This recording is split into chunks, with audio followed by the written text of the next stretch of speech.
really simple compartment problem. So, say I'm just looking at the pond outside, right? And I'm thinking there's one way in to the pond and one way out. The one way in is water falling from the sky and landing on the pond. Forget the Sky water. Forget the creek. Stream. Yeah, so I've made an assumption. Okay, so assume here that my sky water is coming down at, let's see, let me call it 6 gallons per second. 6 gallons per second. Holy cow! What rain are you talking about? I mean, that's probably not, Across the whole lake? yeah, across the whole lake and everything that drains into it. I was going to go with 5 liters a minute. Well, if it drains in, sure. That's a lot slower But than what just I said. Yeah. Yeah. A A lot lot. slower.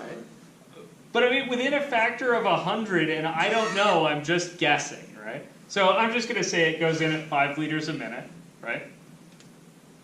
And it goes out at, let's see, that little creek is really cranking right now because it's been raining for a few days, right? So I'm going to assume the water's going out at 10 liters per minute. Which is, and both of these are crappy numbers for that pond, And right? the stream. And shut up about the stream.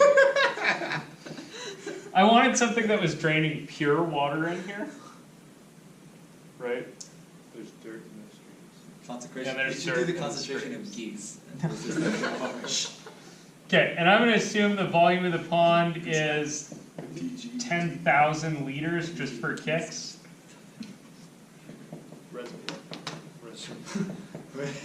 Oh yeah. Okay, so I have a 10,000 liter pond. I'm going to assume. I'm going to assume at the beginning that this has an initial concentration of what the hell? I'm going to assume it's 1% goose poop to start with. I knew it. That's a very low estimate. I feel like that's a pretty high estimate. I hope that's pretty high. Yeah, I hope that's what I said myself. Okay, I feel like I'm So- surprised. then I need to know a couple of things. And the couple of things I need to know are what's flowing in. So this is sky water, yes? So it contains how much goose poop? Well, potentially quite a bit. I mean, geese do fall for the sky. I'm going to assume that it contains 0% goose poop. Yeah, it's the same thing. That might not be an evidence, but I want to show you one with 0. If you have a not 0 thing, it's not bad, I promise. The 10 liters per minute out, what's the concentration of that? 1% question mark? Yeah, it's 1% initially, right? But after a bit, there's been some pure water, so the concentration in here is going down, right? So it's like, I don't know, out, right? So in order to set up your differential equation, you need this setup, right? The rate of change is the amount in minus the amount out. So, all we need to do is write that down. Is that all? So, Circling column on dA dt, first thing, is, Rate in, isn't that 0? Yep. yeah, so the rate in is 5 liters per minute, Oh, right? And then the amount of goose poop It's 0. is 0. And then I'm taking away at 10 liters per minute,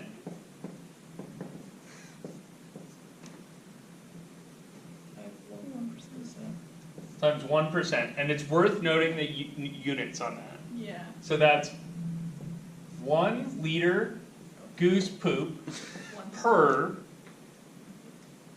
like 100 liters 100 liters water. water. Wow, 100 liters, right? And then I have this issue, because I just said that it was 1% at the beginning. Minus something odd percent? Or is it like a natural decay? You guys see that? Yeah. Like, I just borked this. This is not quite right. Above this problem. Okay. So I need to figure that out. Where do I get that from? How much, Start. Going in. remember, I need to start with a thing about an amount, not a thing about a concentration, right? So how much goose poop is there in the pond at the beginning? 100 liters. 100 liters. 100. That's a lot. That's a lot of That's liters. a lot. That's a lot of damage. That's a lot of damage. Smells terrible. So this is, there's 100 liters of goose poop at t equals 0. Good stuff. So that's A of 0 is 100. Then, I want to know how much water is there in the pond? Because this guy, that was just the concentration that I started with, right? So this should be not 1%, but the amount of goose poop there is in the pond, right? A, divided by, Like 10,000 plus 5T. so close. Is the pond filling up or draining out? Training. Both. Drain, No, it's draining right? out because it's draining out faster than it's. Oh, So this it's would going be up faster. Okay. the 10,000 liter pond you started with, minus 5 liters for every minute that passes. And you can't say that A is 100? And A is not 100, because A is only 100 at time 0. Gotcha. Right, afterwards it's going down. So A of 0 equals, Yeah, so this is my initial condition. You guys see that? So that thing's not an answer to the concentration anytime, is that what? except it. Yeah, because I'm going to need it. So I got dA dt is, Easy. 10. and here I got a minus 10A over 10,000 minus 5t. Nice. And then you're like, separable? Yeah, I know how to separate variables. None of the differential equations in these should be hard. They'll be either first order linear or separable. Like, they're not going to be tough. So you just crank on them, right? Now, One side. So I got 1 over A dA is minus 10 over 10,000 minus 5t dt. Integrate, you'll get A is some function, right? Should we actually do this? Let's do it. Might as well. equals function. So you got log of A is, It's true though.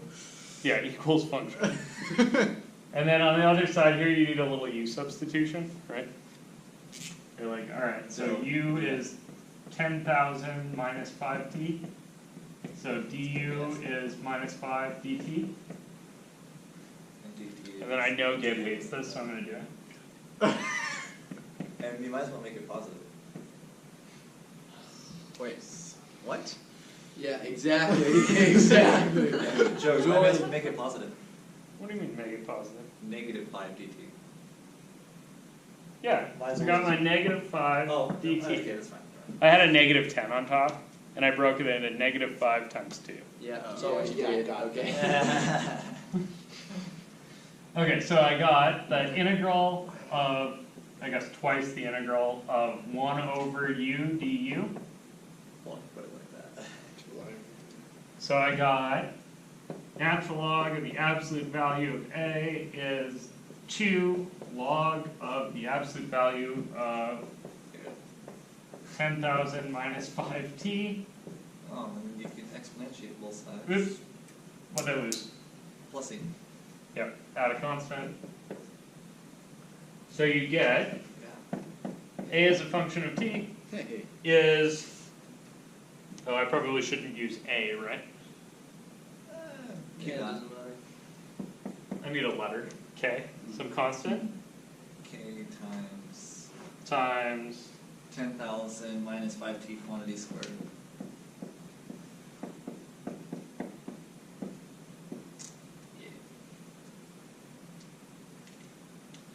Yeah. I use a log rule and exponentiated both sides. Okay, then what? Well, that's that.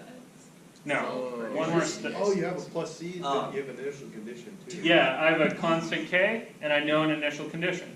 So I know that a at time 0 is 100.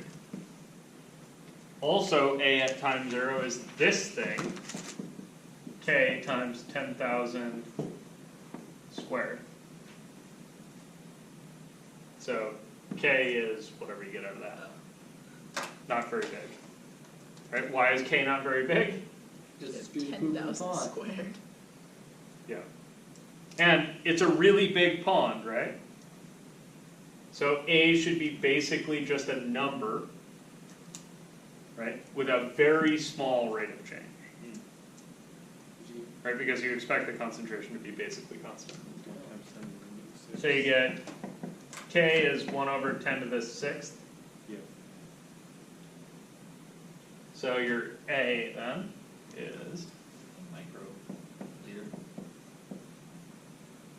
Or a milli. you guys cool with us? Milliliter. Less than all the gallons, A micro more than none of them.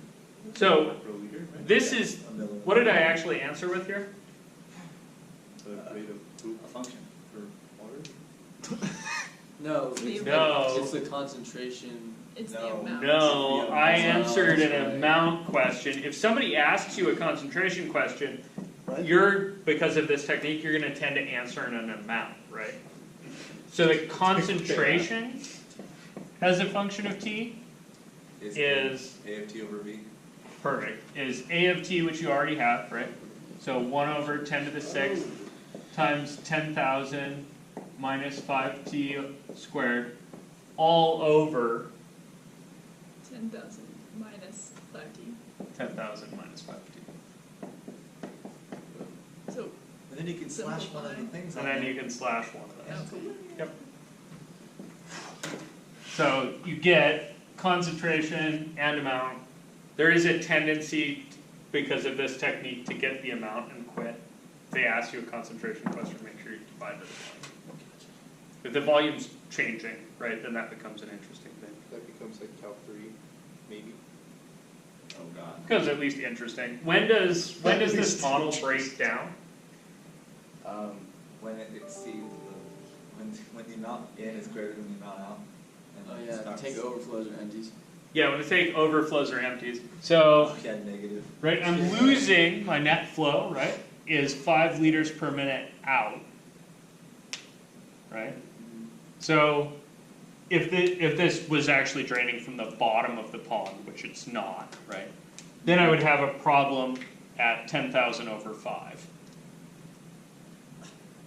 right? At time t equals 2,000, there's no water left in the pond, and you can't get 10 out of 5 in, it ain't gonna work. In my example, this breaks down actually when it stops raining, Right. right? Because then this number is no longer true. Right. It also would break down once the water level gets below the outlet.